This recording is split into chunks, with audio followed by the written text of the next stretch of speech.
What's going on, guys? Andrew Piluk Hockey here, back with another video, and today I'm going to be reviewing the Leafs' 5-1 loss to the Boston Bruins. Now, first off, if you hear some noise in the background, the heat's on. It's going on because it's very cold, okay? So I'm sitting down here, my feet are freezing. I need the heat to stay on, but it might click off in a bit because there's some settings on there that it'll turn off regardless. Reviewing the game after a great night last night where the Leafs won 6-1 against the New Jersey Devils. They could not beat the Boston Bruins. Now, let's just be honest here. David Pastrnak had a night and a half. He was real good. This game started off good for the Leafs, but we'll get into the actual game and we'll break it down. So, the starting goalies tonight were Garrett Sparks for the Toronto Maple Leafs and Yaroslav Halak for the Boston Bruins. And Halak has been very good for the Bruins so far, and Sparks has not been able to get into any action, really. This is only his second game, I believe, of the season that he's played.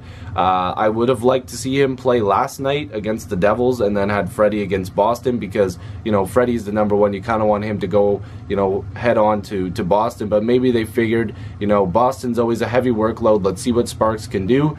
And you know what? Not every goal was his fault tonight, but again, we'll get into it. So, like I mentioned, Sparks versus Halak tonight. 34 shots against on Sparks, 5 goals against for 29 saves. Halak had 41 shots against, 1 goal against, and 40 saves. The first period, the Leafs were all over the Bruins, and it looked real good for the Leafs. They had like 20 shots after the first, and then by the end of the game, they had only like an extra 16 or 17 shots after that. And of course, that is a lot of shots. It is, but when you have 20 in the first period, you're kind of hoping that the Leafs are okay. You know, this is going to be a good game. We're going to play a full 60 like they did against the Devils, but it wasn't the case. The first period, like I mentioned, just a lot of shots. And I was saying it in the room, I'm like, you know what? It's one of those games where the Leafs are just going to fire a bunch of shots on net, and Boston's going to have a couple, and then one's going to go in. Well, what do you know? I believe it was like the 6th shot of the net. Patrice Bergeron. I believe he's in a couple of my hockey pools. I mean, it's good for my hockey pool, but when he scores against the Toronto Maple Leafs, I'm not very happy. So that made it 1-0. His 9th of the season, assisted by David Pastrnak, who, like I said, had a night and a half. And it's not the best goal. It was a deflection, yes, but Sparks probably should have had that one. He wasn't tight to his post, and he didn't cut his angle, so he had 2 different options to make that save, and he just didn't. He was a little shaky in his crease tonight, but guess what? A lot of the goals weren't his fault, and if you really watch the game, you would see, there goes the heat, so I can be a little bit quieter now, but if you did watch the game, you could see that not everything was his fault. Regardless, we go to the second period, and the Boston Bruins picked up play, and the Leafs kind of fell back a little bit. And that was proven when David Pastrnak scored his 13th of the season, assisted by Patrice Bergeron and Matt Grzelcyk. I had no idea how to pronounce his name. I'm not going to lie. I've never seen that name before. No offense to him. He's probably a very talented player. He is in the NHL, so that's saying something.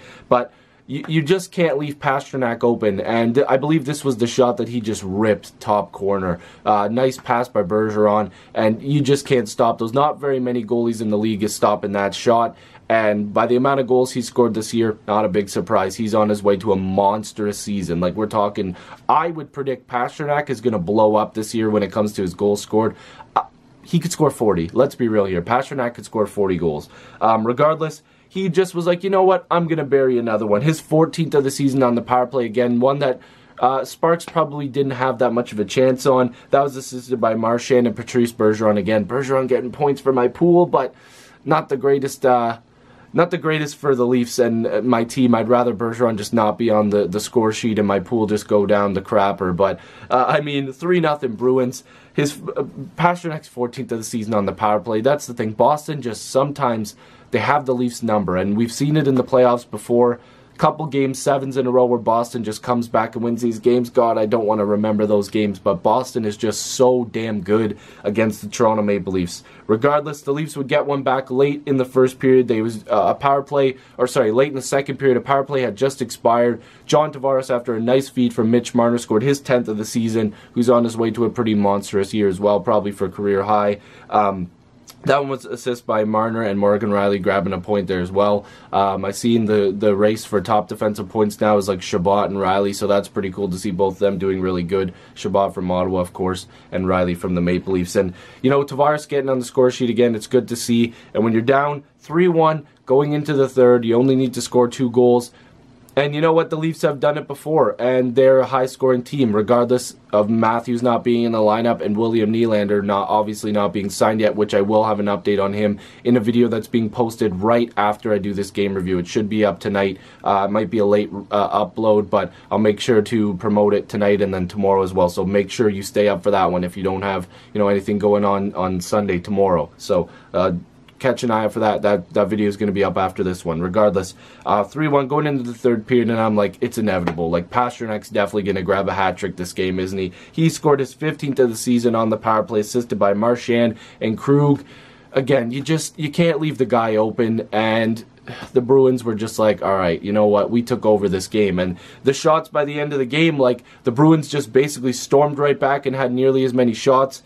And the Leafs just didn't have their best game. And that was not it, because I was getting ready to leave. I'm like, all right, this one's pretty much over. And then Joachim Nordstrom scored his third of the season from David Krejci, who would like to get his season, or sorry, no, I'm thinking of Backus. Regardless, forget that. Krejci with the assist on the Nordstrom goal, his third of the season. And that one is one that Sparks probably wanted to have back. It was like a pass. Like, it literally looked like a pass through the 5-hole. I don't know if he was screened or not. I was kind of like watching and going, kind of one of these, like, oh man, come on, guys.